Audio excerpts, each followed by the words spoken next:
बघा ना, काय चाललंय सोशल मीडियावर. काही उठसूट अफवा पसरवायच्या. कॅन्सरपेक्षा भयंकर या अफवा आहेत. आज बोलूया HPV बद्दल. जरा नीट कान देऊन ऐका. लोक काय म्हणतात, ही लस घेतल्यावर मुलींना भविष्यात मुलं होत नाहीत. सफेद खोटं. हा बाहेरच्या देशाचा कट आहे. साप मूर्खपणा. ही लस सुरक्षित नाही, अजिबात नाही. अशा फालतू मेसेजवर विश्वास ठेवून तुम्ही तुमच्या घरातल्या लेकी बाळींच्या जीवाशी खेळताय. आता सत्य ऐका. भारतात दरवर्षी 75,000 पेक्षा जास्त महिला गर्भाशयाच्या मुखाच्या कॅन्सरने मरतात. हा कॅन्सर होतो HPV नावाच्या व्हायरसमुळे.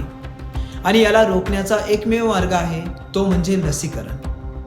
खरं तर 9 ते 14 वयोगटात ही लस दिली तर 90% कॅन्सरचा धोका टळतो. ही लस पूर्णपणे सुरक्षित आहे आणि जागतिक आरोग्य संघटनेने म्हणजेच WHO प्रमाणित केली आहे. आता आपल्या आया बहिणींच्या आरोग्यासाठी शिवरायांच्या महाराष्ट्रात आपण जागरूक राहिलं पाहिजे. अफवा पसरवणारे अज्ञानी आहेत, पण तुम्ही सुज्ञ व्हा.